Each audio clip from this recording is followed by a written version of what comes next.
everyone and welcome to BioQuest. Today we are discussing RNA editing. So we have discussed some of the RNA processing methods like splicing, capping, polyadenylation, and this time we are discussing RNA editing. So the RNA editing basically has the ability to change the sequence of the RNA, right?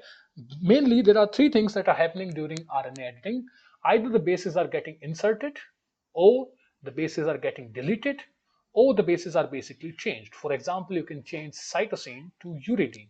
So basically, the methods that we're going to discuss here are two of the main methods. The first one is what we call a site-specific deamination of either adenine or cytosine. So basically, we're going to deaminate adenine or cytosine. And the second method that we're going to discuss is what we call RNA-guided uridine insertion or deletion, where an RNA will be guiding us to the site where the uridines are basically supposed to be inserted or deleted. So let's talk about first the site-specific deamination. Now, in the site-specific deamination, what happens are specifically targeted cytosine residues in the mRNA. Basically, we are going to convert them into uridine, right? This process is known as deamination, and this process is usually quite specific and highly regulated. Okay, for example, here I have an example of Apolipoprotein B, which is you can say a protein in the case of the mammals. This protein is expressed in the case of both your intestine and your liver. But the proteins which are present in the different organs are different. This is because of an enzyme named cytidine deaminase. So how it works, let's take a look. So the cytidine deaminase, which is an enzyme, as you can see, cytidine, which means it's going to work on cytosine. Cytosine is usually the residue here, and deaminase just tells us about the process, which is going to be deamination. Now, this converts a specific cytosine residue into a uridine, basically. Now, in a tissue-specific manner, obviously, as I have already mentioned, it only happens in the case of intestine, not in the case of liver. So as you can see here, I have the example. Let's move it a little. So here we have an example. As you can see, this is a pre-mRNA for Apolipoprotein B. And how do I know that this is a pre-mRNA or a mRNA transcript? It still contains the introns, which means that it still hasn't been spliced yet. So after splicing, you will get a mature mRNA. However, it doesn't contain the poly-A tail or the cap because it is not shown here, but you have to imagine that, okay, they are there because without capping and you can say polyadenylation, translation is almost impossible. So now both of these mRNAs are expressed in the liver as well as your intestine. Okay, in the case of the liver, there is no RNA editing and the protein is expressed in its natural form. For example, as you can see here, this is the codon 2153, right? And this is present on the exon 26, the exon number 26. It has a sequence which is something like this: cytosine, adenine, and adenine, CAA. So this thing remains the same, right, in the mRNA. In the case of the liver, as there are no editing, the codon remains the same, and as a result of that, translation is normal, where you get around a protein which contains around 4500 amino acids, as you can see here. Now, what happens if we just convert this cytosine into uridine? You will get UAA, or you can just say uracil, again the same thing. When the mRNA is basically expressed in the case of the intestine, there is an RNA editing process that we call the site-specific deamination, where the cytosine will be converted into uridine. Okay, if we convert the cytosine into the uridine, the codon that we have, which is CAA, will be converted into UAA, which, if you remember, this is a stop codon. That's why it is denoted here in red color. It just means that this is a stop codon. So what happens? Obviously, the translation will go normally from here, but as soon as the ribosomes, they come in contact with the stop codon, the translation is terminated, resulting into a somewhat shorter protein, which will only contain around 2153 amino acid, as it is mentioned here. Okay, so that is the case. Normally, this codon, which is CAA, it codes for an amino acid named glutamine. It is also mentioned here, as you can see, this is the amino acid glutamine. Now, in the case of the site-specific deamination, it results it changes into UAA, which is a stop codon. As a result, the protein in the intestine is almost as half of that present in the liver. There are other examples that you can take for site-specific deamination. I have mentioned a few here. So here we have I have mentioned an example of adenosine deamination, where, as you can see, I'm going to focus on an adenine, and I'm going to deamination will be happening, right? So as you can see, deamination basically means we are going to remove the amine group. Okay, and this is done by an enzyme named ADAR, which basically means adenosine deaminase acting on RNA. Okay, so it is quite simple. You can just call it adenosine deaminase. However, ADAR is the more specific name. Now, what's going to happen here? Okay, it's going to convert adenine after removing the amine group. It will be converted into inosine, which, as you can see here, is the structure. The inosine, it base pairs with cytosine. So usually, I hope you know that adenine, it base pairs with thymine, or you can say an uracil. But if it is converted into inosine, it will base pair with cytosine, something like this. So if we change the adenine into inosine, this will change basically your sequence, right? The sequence of the mRNA will be changed, and the protein which is edited, it is present in usually in the mammalian brain, where it basically acts as an ion channel. So RNA editing changes only one, right? Only one amino acid, but if it doesn't take place, it can seriously you can say affect the development of the human brain. Okay, so that's the case here. And these are the two examples. Here I have shown you an example in well, you can say somewhat of a detail, which is the cytosine deamination. And then I have also mentioned, just in case, an adenosine deamination. Okay, moving forward, the next one that we have is what we call a guide RNA directed insertion or deletion of uridines, or you can say basically use. Okay, so this uses a different mechanism. This is not similar to, you can say, the deamination mechanism. What happens?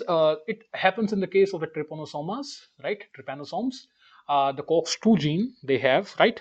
And it happens in a specific region of mRNA. It doesn't happen, you can say, it cannot happen anywhere. It requires a specific sequence. So for example, here, as you can see, there is a DNA sequence which reads like GA, G, AA, C, and T, right? And it will convert into a primary RNA, or you can say basically an RNA transcript or a pre-mRNA. This will be the sequence that we're going to get.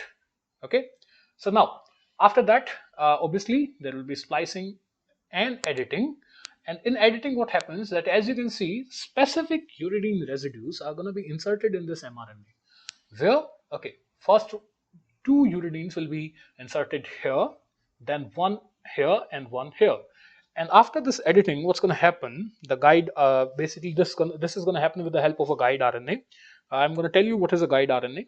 This will change the reading frame. So reading frame, which was here, GAG, AAC, and CU something, right?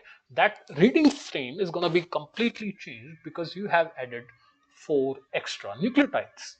As a result of that, we have a different, you can say, as you can see, we are going to have a different mRNA here, which basically the reading frame is somewhat changed, right? So as you can see, it is now GAU, UGU, AUA, and CCU. So that basically we have changed the reading frame. Now uridine insertion, or even if it is a deletion, it happens with the help of what we call a guide RNA. So as you can see here, we have a guide RNA. Now, the guide RNA, first of all, we need to know what is a guide RNA. Basically, a guide RNA is, we call it a gRNA. Okay, I don't think that is it's mentioned here. Basically, you can write it like this, guide RNA, or there is this short abbreviation that you can use, basically saying gRNA.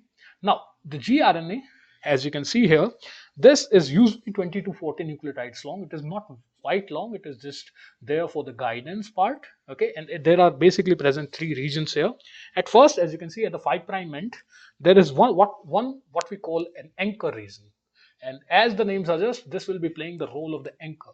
This sequence UGGA is going to help the guide RNA to stick to the RNA which is going to be edited, which is at present unedited, right? So the anchor part is going to stick to the unedited RNA, and then we have the second one that we call the editing region. Now, the part of the anchor, I am explaining it again, it directs the guide RNA to the region of mRNA that is required for editing. Okay. Now, the second basically determines as you can see, this is the editing region that you see. The editing region actually it determines where the U's will be inserted within that sequence. So this will basically help us get an idea. For example, the A's that you see here, for example, here it is also mentioned. I think it is the same thing, but slightly different. This is also a guide RNA. Here it is mentioned as a gRNA. And the anchor region that we have, so the anchor region that we have here, this will help in just, attaching to the mRNA and telling the editing sequence, okay, this is where you need to add some U's basically. And it is added wherever you see an extra A. For example, right here, there will be two U added. Okay, so this will guide the insertion of the U right here. This will again do the same thing, and this one will do the same thing. So these are what we call, these are the points where the extra U's will be added. Now, let's talk a little bit more about the, and there is one more reason I forgot to tell you. At the 3' end, there is something that we call a poly-U stretch, which basically mean it will contain a lot of U's, something like this. Okay, now let's talk about the mechanism of how it works. So this is the mechanism, as you can see. So now, the first thing that happens is that the anchor region, as you can see, this thing, the anchor region present in the 5' end base pairs with the region of the mRNA on the 3' end. So as you can see, they are not parallel to each other. They are anti-parallel again, and they will basically, they need to base pair. That's why they are anti-parallel here. So what will happen? The anchor region will base pair. Now the additional A's present in the, you can say present at the site of editing, invites endonucleases. Because obviously, if you're going to add something, you can't just add it normally, right? So you will need to make some cuts. So what will happen here? So as you can see, after the base pairing has happened, so the base pairing will be something like this. As you can see here, now this one, there are no U's here with which these adenines can base pair. So as a result, you will create this bulge-like appearance here. But first, what will happen? The endonuclease, it will come and make a cut on this specific position. As you can see here, we have already inserted in this point. If you can notice, we have already inserted some points. We have already inserted just, so as you can see here, we have already inserted two U's, but still there are two more that we need to add here. So that's why you can see already there are two U's inserted here. So we are just talking about the insertion of the last two U's.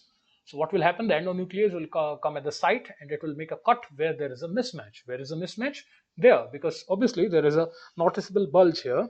Now, after this, the additional, basically the endonuclease is going to make a cut here. As you can see in the next step, we have a cut, and now the extra U's using in the form of UTPs, they will be added in the gap. Now this process is again, I don't think that it mentioned here, but this process is catalyzed by what we call the TUTAs. Let me mention it. This is your enzyme that's going to be working here. This is something that we call the 3' terminal uridyl transferase. I think I should write it down. So this is your 3' terminal uridyl transferase. So that is basically the full form of TUTAs, but this is the form, this is the term that we are more, you can say the term which is more known. Now after that, this is the enzyme basically which are going to be catalyzing the transfer of the, you can say the uridines into this gap that has just been created, this gap. Okay, so that part that will be done by this enzyme. And after that, basically the ligase comes. Now there are two more enzymes, as you can see. Next we mentioned the ligase, and because obviously there are some, there will be still be nicks, right? I have already explained what nicks are, and I think in the DNA replication. So there will be nicks, and in order to fill the nicks, you need the ligase enzyme, which will just fix the nicks. As a result of that, you will get this kind of edited sequence. Now this is basically the mechanism that I have mentioned, but this is the things that I've been telling you, and as you can see, this is the whole process. Now the last part that I'm going to discuss in the case of the transcription is what we call the mRNA transport. I hope you guys know that the transcription is taking place in the nucleus, but the transcription is taking place in the nucleus, but translation, it happens in the cytoplasm, more specifically on the ribosomes, either on the basically the ribosomes which are attached on the endoplasmic reticulum. We will be discussing that in the cell biology chapter. Okay, now after all the processing has been done, for example, the first capping. Okay, I'm gonna basically mention them. For example, the capping, splicing, editing, and polyadenylation. After these processes has been done, now the RNA is completely what we call processed, and an mRNA basically, which has been capped, spliced, edited, and polyadenylated, is referred as a mature mRNA.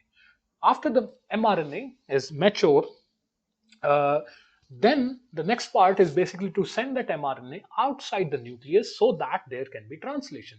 And this process is known as mRNA transport. This is an active process, guys. Fully processed mRNAs, as you can see here, we have fully processed. Actually, let's take a look at this picture. This will be explaining. This is a uh, fully processed mRNA. As you can see, there is a cap. The splicing has been done. It doesn't contain any kind of introns. There is a polyadenylation tail. And if there was any editing that was required, it is already done. Now, this is an active process, the process of mRNAs that are going to be transported outside the nucleus. This is an active process. The fully processed mRNAs represent only a very small portion of the RNAs which are actually found in the nucleus. Many of the RNAs would be detrimental to the cell if exported. Now, because I hope you remember that the nucleus also contain a lot of different type of, because you can say the nucleus also contains damaged RNAs, microprocessed, liberated introns. It contains lots and lots of different kind of RNAs. Okay, so mRNA is not the only RNA which is present in the nucleus, so we have to be careful. We need to be very specific because, again, let me tell you, for example, the introns that we have just spliced for this mature mRNA are still present in the nucleus. The nucleus also contains damaged RNAs. It also contains some misprocessed RNAs.